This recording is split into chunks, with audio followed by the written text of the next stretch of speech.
स्वागत है आप सभी का हमारे YouTube चैनल नवोदय ज्ञान ज्योति में। कैसे हैं आप सभी? आशा करता हूँ आप सभी अच्छे होंगे, पढ़ाई भी अच्छी चल रही होगी आपकी। और आप लोगों को बताया था मैंने कि मैं नवोदय का पूरा कोर्स कराने वाला हूँ, तो थर्ड क्लास है मैथ की। में हमने चैप्टर स्टार्ट किया था आपका नंबर सिस्टम की थर्ड और लगभग आखिरी ही क्लास होगी, ठीक है? आज से अपना नंबर सिस्टम जाएगा और मैं सारे क्वेश्चन करा दिए हैं जो नंबर सिस्टम से जाते हैं और पूछे गए आज तक, ठीक है? चलिए आज की क्लास स्टार्ट करते हैं और आप लोग बस इतना काम कर दीजिए कि चैनल को सब्सक्राइब ज़रूर करें ताकि आपको पर डे वीडियो मिल सके, ठीक है? तो चलिए आज स्टार्ट करते हैं आज की पहली क्लास। तो आज इसमें देखो पहला क्वेश्चन दिया गया है, यदि भाजक 51 है, भाज्यफल 16 है और शेषफल 27 है तो भाज्य संख्या क्या हो? तो इसमें देखते हैं, देखो एक फॉर्मूला होता है भाज्य, भाजक और शेषफल का। तो ये फॉर्मूला क्या होता है? फॉर्मूला देखो ये होता है, फॉर्मूला हम लिख के देते हैं। फॉर्मूला होता है भाज्य इक्वल टू भाज्य इक्वल टू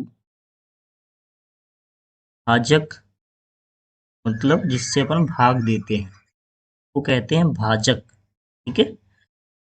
भाजक इनटू टू में वो आता है जो भागफल आता है, मतलब भाग देने पे आता है, वो होता है भागफल या भाज्यफल, कुछ भी कह लो उसको। इसको कहते हैं भागफल। और लास्ट में जो बच जाता है शेष, वो कहते हैं शेषफल। शेषफल या शेष कुछ भी कह सकते हैं, तो लिख देते हैं हम शेष, ठीक है? ये हो गया अपना एक शेषफल। अब देखो यहाँ पर आप लोग देखते हैं, हमें अपना भाज्य संख्या निकालनी है, ठीक है? भाज्य संख्या निकालनी है, तो देखो यहाँ फॉर्मूला यही है। तो यहाँ पर रखो इन सब की संख्याओं को। तो देखो भाजक अपना कितना दिया गया 51, तो भाजक की जगह 51 रख दो इनटू। अब यहाँ पर देखो भागफल कितना दिया गया, तो भागफल दिया गया, भाज्यफल को ही भागफल कहते हैं, 16, तो यहाँ पर 16 रख दो, ठीक है? प्लस शेषफल कितना दिया गया, शेषफल दिया गया 27, प्लस 27 रख दो। ये सारे अपन ने मान रख दिए, तो अपना भाज्य निकल के कितना आ जाएगा? पहले इनका गुणा कराओ 16 का 51 में, देखो 16 एकम 16 क्या आ जाएगा, ठीक है? एक हासिल आ जाएगी 16 की, 16 पंचे 80, तो 80 में एक हासिल जुड़ जाएगी, तो कितना हो जाएगा ये 81, ठीक है? तो ये 816 प्लस और ये हो जाएगा 27, ठीक है? तो अब इन दोनों को जोड़ दो, इन दोनों को अपन जोड़ेंगे तो देखो कितना हो जाएगा, ये 843। 27 में 16 जोड़ेंगे कितना होगा, 27 में 16 जोड़ने से 43। ये देखो 843 अपना आंसर आ गया। तो देखो इसमें ऑप्शन में कहाँ है, तो ऑप्शन में देखो ए है, मतलब पहला ऑप्शन सही है 843, ठीक है? तो यहाँ पर भाज्य संख्या कितनी निकल के आ गई, 843। और इस फॉर्मूले को देखो कैसे बनाया, जैसे देखो हम बता देते हैं। जैसे हम कहें 4 का भाग आप 27 में दो, ठीक है? तो अपन भाग देंगे तो 4 छंग 24, 6 बार जाएगा, देखो 4 6 जा 24। और यहाँ पर देखो 3 क्या बचेगा, रिमाइंडर बचेगा ना, ठीक है? तो वही सब है, देखो ये होता है अपना भाजक, इससे अपन भाग दे रहे हैं, ये अपना हो गया भाजक, ठीक है? और ये जो है 27, 27 होता है अपना भाज्य, क्या होता है, भाज्य, जो अपन ने अभी निकाला है, ठीक है? और यहाँ पर जो देखो 6 जो है वो है भागफल, भागफल, ठीक? इसके बाद जो नीचे दिया होता है वो शेष बचता है, इसे कहते हैं शेषफल, ठीक है? ये होता है अपना शेषफल, ठीक? इसी से ये फॉर्मूला बना है। देखो जब भी हमें भाज्य निकालना हो तो भाजक और भागफल, मतलब भाजक कितना 4 और भागफल 6, इन दोनों का गुणा करके हम शेषफल जोड़ दें तो अपना भाज्य आ जाता है। देखो 4 छंग 24, मतलब 4 6 जा 24, 24 में अपन 3 शेषफल को जोड़ेंगे तो देखो भाज्य से 27 आ जाएगा, ठीक है? क्योंकि 4 6 जा 24, 24 में 3 जोड़ो 27। तो ये पहला क्वेश्चन आपको समझ में आ गया होगा और ये फॉर्मूला याद करना है सभी लोग। भाज्य इक्वल टू होता है भाजक इंटू भागफल प्लस शेषफल। तो भाज्य कौन सा होता है, भाज्य होता है वो जिसमें अपन भाग दे रहे हैं। तो भाजक होता है वो जिससे भाग दे रहे हैं, और भागफल जो होता है जो कटने पर जितना आता है, भाग देने पर जितने आ रहा है वो भागफल है।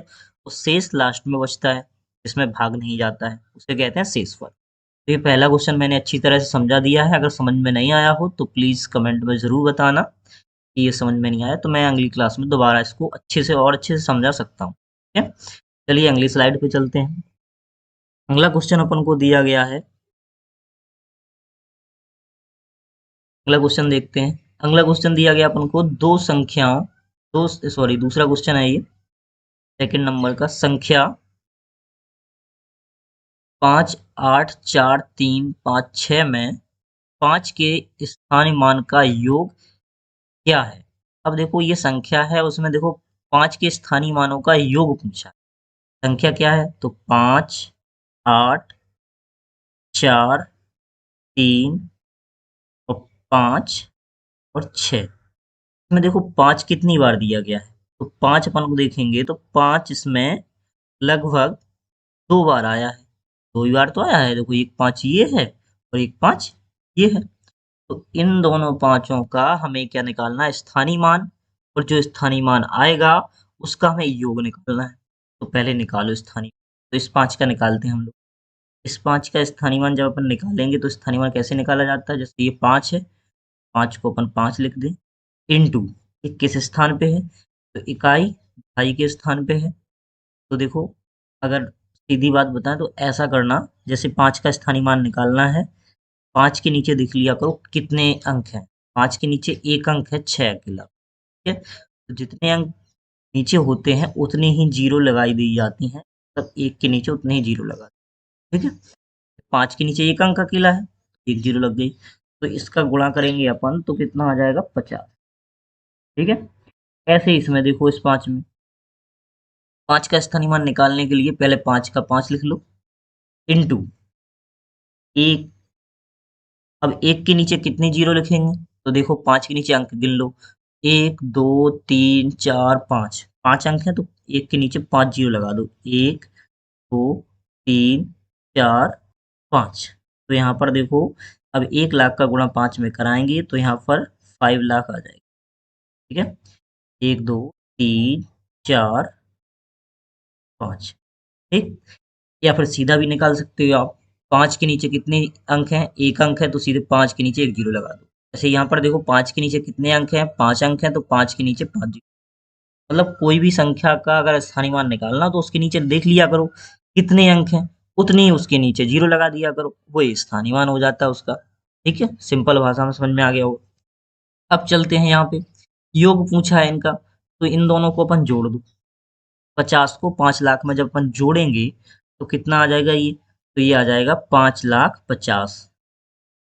5 जीरो जीरो जीरो और 5 और जीरो। तो ये अपना आंसर आ गया। अब ये ऑप्शन में देखो कौन सा है? तो ये देखो 4 नंबर का ऑप्शन सही है, चौथा। ठीक है, 5,50,000।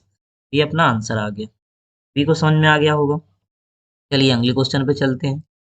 अगला क्वेश्चन दिया गया है इसमें, अगले क्वेश्चन में देखो 27,307 में 7 के स्थान स्थान मूल्यों के बीच अंतर क्या है?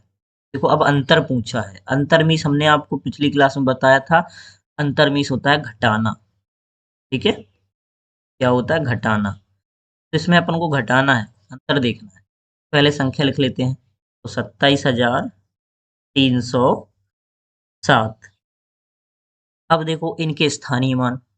तो पहले 7 का स्थानीय मान निकालते हैं अपन सीधा। हमने बताया था कि इसके 7 के नीचे अंक कितने हैं? एक भी नहीं है, तो 7 का स्थानीय मान कितना हो जाएगा? 7 अकेला। अब इस 7 का निकालो। तो इस 7 का अपन स्थानीय मान जब निकालेंगे तो इसमें देखो 7 के नीचे कितने अंक हैं? 1, 2, 3, 3 अंक हैं। तो यहाँ पर 7 के नीचे कितनी जीरो आ जाएंगी? 1, 2, 3 जीरो आ जाएंगे। ठीक है, अब इनका अंतर पूछा है तो 7,000 में से 7 को घटा दो। 7,000 में से माइनस का कितना करना अपन को? 7 करना। घटा दो यहाँ पे। तो देखो जीरो को 10 माना जाता है तो 10 में से 7 जाएगा, 3 बचेगा। ठीक है, यहाँ 10 की कैरी आ जाएगी तो जीरो को फिर 10 मानेंगे, कैरी जाएगी तो 9 बचेगा। फिर 10 आ जाएगा, फिर 9 बचेगा। फिर यहाँ पर देखो 1 कैरी आ जाएगी, की कैरी आ जाती है तो ये घट जाएगी, तो 7 में से 1 जाएगा, कितना बचेगा 6। तो अपना जो आंसर आया कितना आया 6999। तो यहाँ पर देखो ऑप्शन नंबर 1 सही है। ये समझ में आ गया होगा। स्थानीय मान ऐसे ही निकाले जाते हैं, मतलब किसी भी संख्या का अगर स्थानीय मान निकालना है तो उसके नीचे अंक देख लिया करो कितने अंक हैं। तो जैसे उसके नीचे अगर 4 अंक है तो उसी अंक के नीचे 4 बिंदी लगा दिया करो। जैसे यहाँ पर देखो 7 के नीचे 3 अंक थे तो यहाँ पर इसके नीचे 3 बिंदी लगा। तो ये स्थानीय मान निकालने का सिंपल फॉर्म। चलिए अगली स्लाइड पे चलते हैं हम लोग। अगला क्वेश्चन अपन को क्या दिया गया है? अगला क्वेश्चन दिया गया है 214.56 में 5 का स्थानीय मान क्या है? अब देखो 2 1 4.56। अब इसमें हमें स्थानीय मान निकालना है किसका? 5 का। अब देखो पॉइंट वाला स्थानीय मान कैसे निकाला जाता है? पॉइंट वाला स्थानीय मान देखो ऐसे निकाला जाता है, देखो जिसके आगे जितने भी पॉइंट के आगे जितने भी ये नंबर हैं, ये वाले, इनसे हमें कोई लेना देना होता नहीं।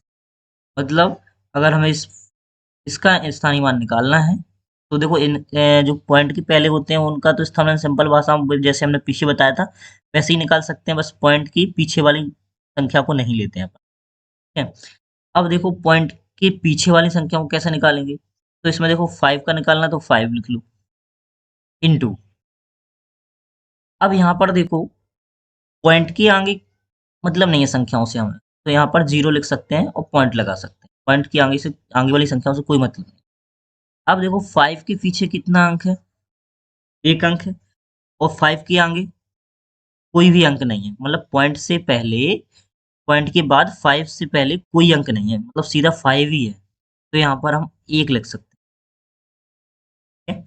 मतलब पॉइंट के बाद अगर 5 के पहले जैसे 3 होता या 2 होता फिर 5 होता, तो यहाँ पर देखो आगे वाली जैसे यहाँ पे आप पीछे वाले अंक गिनते थे, इसमें दशमलव के बाद वाली संख्या में आगे वाले अंक गिनते हैं, उतनी ही अपन 0 लगाते हैं आगे। जैसे इसमें देखो 5 में 2 अंक आगे है तो यहाँ पर हो जाता देखो 5 इंटू 0.001 ऐसा होता है। अब इसमें देखो 5 के पहले आगे कोई अंक नहीं है दशमलव के बाद, तो यहाँ पर सीधा 1 लिख देंगे तो ये अपना स्थानीय मान आ जाएगा इसका। तो यहाँ पर इसका जो आंसर आ जाएगा वो आ जाएगा देखो तीसरे नंबर पे ये दिया गया। ठीक है। देखो दशमलव की संख्याओं के स्थानीय मान और बिना दशमलव की संख्याओं का स्थानीय मान में यही अंतर होता है। जब बिना दशमलव की संख्या हो, जैसे मान लो ये हमने लिख दिया 324, इसमें अगर 2 का स्थानीय मान निकालना तो अपन सीधा निकाल लेंगे 2 गोल्डन 2 और यहाँ पर 2 के नीचे देख लो 1 अंक है तो 1 0 लगा दो, तो ये अपना स्थानीय मान हो गया। जब इसी संख्या में जैसे हम निकालना हो 2 का स्थानीय मान, यहाँ पर हम लिख देते हैं 2 का स्थानीय मान निकालना, यहाँ पर हम लिख देते हैं 1 2 4, ये संख्या अलग लिख दी है।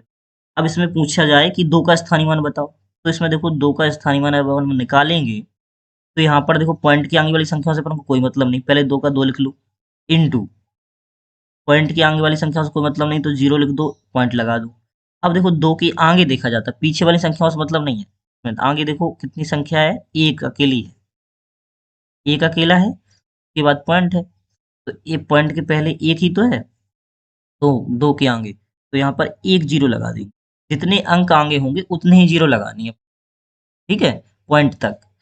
तो इसके बाद देखो 2 के आगे एक ही अंक है पॉइंट तक, तो यहाँ पर 1 0 लगा देंगे और 1 लिख देंगे, तो ये अपना आंसर आ गया। ठीक है, ऐसे ही दशमलव का स्थानीय मान निकाला जाता है और ये बिना दशमलव निकाला जाता है।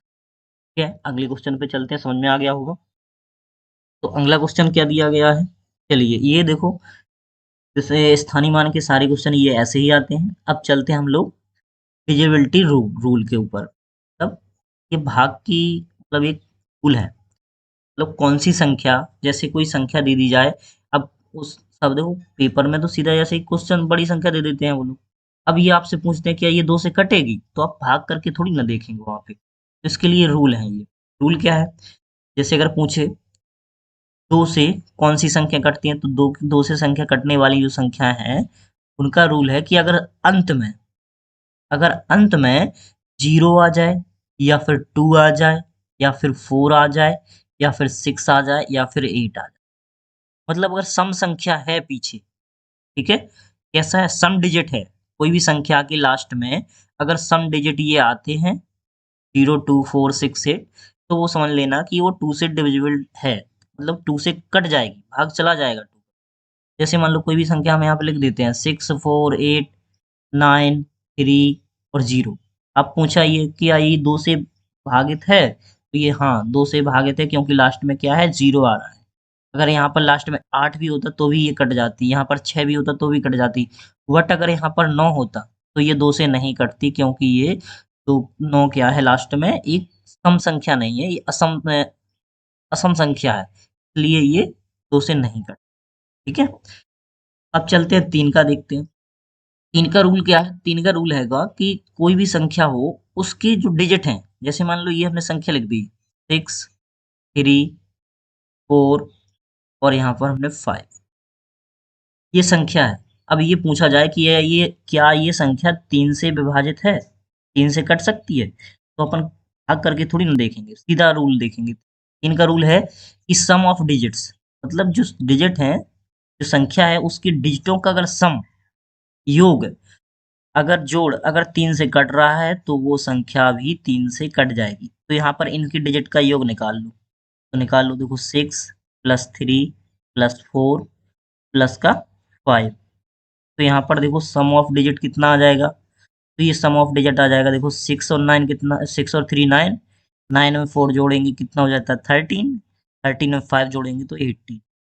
तो देखो अपन को पता है कि 18 3 से कट जाता है, तो ये भी संख्या क्या हो जाएगी, 3 से कट जाएगी, ये डिविजिबल हो जाएगी। अब चलते हैं 4 का देखते हैं। 4 का कहता है the last 2 digit are divisible by 4, तो वो 4 से कट जाएगी। मतलब कोई भी संख्या हो, जैसे 4 का देखते हैं 4, जैसे मान लो ये संख्या हमने लिख दी 6, 3, 8, 9, 2, 4। अब ये पूछा जाए कि ये क्या ये 4 से कट जाएगी? तो बिल्कुल कट जाएगी, क्योंकि लास्ट के 2 डिजिट देखो अपन, ये 2 डिजिट, लास्ट के 2 डिजिट यही है।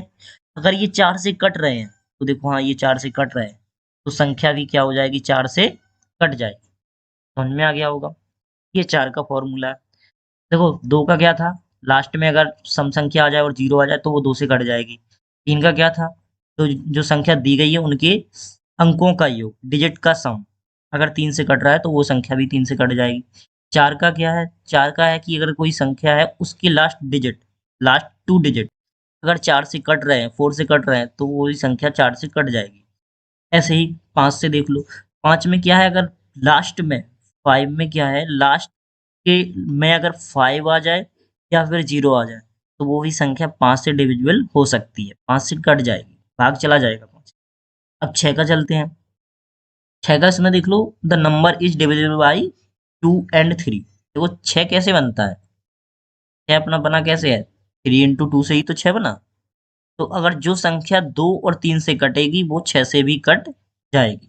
ठीक है, जैसे यहाँ पर हम संख्या लिख लेते हैं 2, 3, 5 और यहाँ पर 4। और देखो लास्ट में 4 आ गया, तो अपन को पता चल गया ये 2 से तो कट रही है। अब अपन 3 से देखेंगे, तो 3 2 5, इनको जोड़ो, 3 2 5, 5 5 कितना होता है 10, 10 4 14। तो 14 क्या होता है, देखो 6 से 3 से नहीं कटेगा, तो ये संख्या भी क्या है, 3 से नहीं कटेगी, 3 से नहीं कटेगी तो 6 से भी नहीं कटेगी, क्योंकि 6 से कटने का रूल है कि वो 2 और 3 दोनों से कटनी चाहिए, जब भी 6 से कटेगी। तो अगर 6 का भाग करके भी देख लो, इसमें 6 से कटेगी नहीं ये संख्या। करो तो देखो 6 चौको 24 ज़्यादा होता है, 3 बार जाएगा, 6 तिया 18, कितना बचेगा 5। अब अंक लो 5 का, 6 9 54, 6 9 जा होता है 54, तो 9 और यहाँ पर 54 लिख लो, तो यहाँ पर कितना बचेगा 1 और यहाँ पर 4। तो ये देखो नहीं कट रही, इसमें शेष बचेगा, तो 6 2 जा होता है 12, तो यहाँ पर देखो 12 लिख लें अपन, और यहाँ पर 2 क्या बचा शेष, तो ये नहीं कटी ना। जब भी 6 का अगर पूछा जाए तो 2 और 3 से देख लेना, अगर वो 2 और 3 से कट रही है तो वो 6 से भी कट जाएगी। ऐसे ही देखो अब 8 का देखते हैं अपन।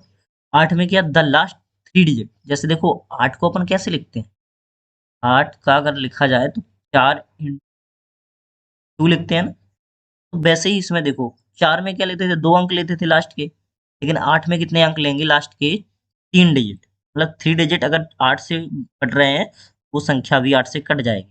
जैसे मान लो ये संख्या मैंने लिख ली 184, यहाँ पे लिख लेते हैं हम 9, यहाँ पर लिख लेते हैं 9, या फिर यहाँ पर हम लोग लिख लेते हैं कितना 6, और यहाँ पर लिख लेते हैं। अब लास्ट के 3 डिजिट देखें इस संख्या के, हम लास्ट के कितने डिजिट, ये वाले 3 डिजिट। अब ये अगर 8 से कट रहे हैं तो ये संख्या पूरी संख्या 8 से कट जाएगी। ठीक है, ये 8 का रूल हो गया। अब 9 का रूल देखते हैं। The sum of the digit is divisible by 9। जैसे ऐसे 3 में निकाल देते हम, 3 के सारे डिजिटों का अगर हम सम निकाल लें, अगर वो 3 से डिवाइड है तो वो संख्या भी 3 से डिवाइड हो जाएगी। ऐसे ही 9 का है। 9 में क्या है, सारे डिजिट का सम। ठीक है, जैसे कोई भी संख्या दी गई हो 3, 9 और यहाँ पर 6, यहाँ पर 2 और यहाँ पर 4। अब इसका हम डिजिट का, ये जो नंबर है, संख्या है, इसके डिजिट का सम निकालूं, अंकों का योग। तो 3 + 9 + 2 + 4। तो यहाँ पर इनका जो योग आएगा, देखो 9 3 12, 12 2 14, 14 4 18। तो देखो ये 9 से क्या है, भाग जा रहा है इसमें। तो जब 9 से भाग जा रहा है सम में, तो ये संख्या में भी 9 का भाग चला जाएगा। ठीक है, ये सिंपल रूल है। अब 10 का क्या है, 10 का तो सिंपल है, अगर लास्ट में अगर 0 है तो 10 से कट जाएगा, वरना 10 से नहीं कटेगा। कोई भी संख्या हो अगर लास्ट में अगर 0 आ रहा है तो वो 10 से विभाजित हो जाएगी, वरना डिविजिबल नहीं होगी वो 10 से। ठीक है, समझ में आ गया होगा। चलिए अगले क्वेश्चन पे चलते हैं। अब इससे रिलेटेड देखो ये क्वेश्चन आ गया है, तो इससे रिलेटेड ये क्वेश्चन हम लोग करते हैं। कौन सी संख्या 6 से विभाज्य नहीं है? तो इसमें देखना है कौन सी संख्या 6 से विभाज्य नहीं है। हमने 6 का रूल क्या बताया था, 6 का रूल था कि 3 × 2, मतलब 2 और 3 से जो विभाज्य होगा वो ही 6 से होगा। अब देखो सबके लास्ट में तो 2 2 आ रहा है, मतलब 2 से विभाज्य करने के लिए लास्ट वाली संख्या देखते हैं, सब में 2 2 आ रहा है, तो ये 2 से सब सारी संख्या विभाजित है। अब 3 का देख लेते हैं। 3 का देख लेंगे तो देखो यहाँ पर 7 और 9 अंकों का जोड़ी तो देखते हैं, अंकों का जोड़ करके देख लो, अगर वो 3 से कट रहा है तो वो संख्या भी 3 से कट जाएगी। देखो 9 और 7 कितना होता है, 16, 16 2 18, ये 3 से कट रहा है देखो। ठीक है, अब यहाँ पर देखो 6 और 1 7, 7 और 2 9, ये भी संख्या 9 जो है 3 से कट जाएंगे। ठीक है, आगे चलते हैं। अब देखो यहाँ पर 5 और 1 6, 6 2 8, 8 देखो 8 जो है 3 से नहीं कटेंगे, क्योंकि 8 जो है 3 के पहाड़े में आते ही नहीं है, तो इसलिए 8 3 से नहीं कटेंगे। बट यहाँ लास्ट वाली संख्या देख लो, 4 3 7, 7 2 9, और यहाँ पर देखो 9 कट जाएगा। मतलब 18, 9 और 8 और 9 में से सिर्फ 8 ही एक ऐसा है जो 3 के टेबल में नहीं आता है, मतलब 3 से ये नहीं कटेगा, और सारी संख्याएं ये कट रही हैं। सारी संख्याओं का जो सम है, डिजिट का सम, वो कट रहा है। तो मतलब ये जो आंसर सी है, ऑप्शन नंबर सी जो है, वो 6 से विभाज्य नहीं होगा, क्योंकि ये 3 से विभाज्य नहीं हो रहा है, इसलिए ये 6 से विभाज्य नहीं होगा। अब देखो इतना हमने कितने सिंपल तरीके से निकाल लिया। अगर हमें डिविजिबल रूल पता नहीं होता तो हम कैसे निकाल सकते थे? इसीलिए डिवाइड जो रूल है, डिवाइड वाला रूल, वो तो याद होना चाहिए 10 तक सभी को। ठीक है, चलिए अगले क्वेश्चन पे चलते हैं। अगला क्वेश्चन अपन को दिया गया है, सबसे छोटी संख्या कौन सी है जिसे हम 1365 में से घटाने पर एक ऐसी संख्या प्राप्त होती है जो 5 से विभाज्य हो। अब देखो 5 से विभाज्य का रूल हमने क्या बताया था, लास्ट में अगर 0 और 5 आ जाए तो समझ लेना वो 5 से विभाज्य है, 5 से कट जाएगी। अब देखो 1365 में से कौन सी छोटी से छोटी संख्या घटानी है, कितने में से, 1365 में से। अब देखो इसके लास्ट में तो 5 आ ही रहा था। अब इसमें देखो ये सारी संख्या, जैसे 15 भी घटा दें तब भी ये देखो 5 में से 5 जाएगा, 0 बचेगा, 5 से कट जाएगी। 5 घटा दें तो 5 में से 5 जाएगा, 0 बचेगी, तो भी ये 5 से कट जाएगी। 10 घटा दें तब भी ये 5 से कट जाएगी, 20 घटा दें तब भी ये 5 से कट जाएगी। लेकिन सवाल कह रहा है सबसे छोटी संख्या घटानी है, कौन सी छोटी संख्या है? तो देखो सम, इस ऑप्शन में देखो, चारों ऑप्शनों में सबसे छोटी संख्या कौन सी है, 5 ही तो है। वैसे चारों संख्याओं को घटाने पर जो हमें संख्या प्राप्त होगी वो 5 से कट जाएगी, बट हमें छोटी संख्या देखनी है, तो 5 है सबसे छोटी संख्या। 5 को 5 घटा दो इसमें, तो देखो यहाँ पर कितना बचेगा, 1360। लास्ट में 0 आ गया तो ये देखो 5 से कट जाएगा, तो अपना आंसर आ जाएगा कौन सा, बी नंबर का ऑप्शन सही। अगले क्वेश्चन पे चलते हैं। अगला क्वेश्चन दिया गया है अपन को, यहाँ से हमारे सारे क्वेश्चन समाप्त हो जाते हैं। तो आप लोगों को ये क्लास कैसी लगी कमेंट करके ज़रूर बताना, और प्लीज़ इस क्लास को शेयर ज़रूर किया करें आप अपने दोस्तों में, बच्चों में, सब में शेयर करो जो नवोदय की तैयारी कर रहे हैं, और जो क्लास 8 में है, 9th में है, 10th में है, उनको भी शेयर करो ताकि उन तक हमारा ये वीडियो पहुँचे, और उनकी क्लास हम जल्द स्टार्ट करने वाले हैं। तो आप सब लोग हमारी क्लास को सब्सक्राइब ज़रूर कर लें, और क्लास कैसी लगी ये कमेंट में ज़रूर बताया करें। ठीक है? धन्यवाद। कैसी लगी ये क्लास आपको? प्लीज़ कमेंट ज़रूर करें। आज की क्लास हम यहीं समाप्त करते हैं, और जो भी आपका डाउट हो कोई भी, तो आप हमें मैसेज कर सकते हैं हमारे नंबर पे जो हमने पिछली क्लास में आपको दिया था, में जाके आप कमेंट कर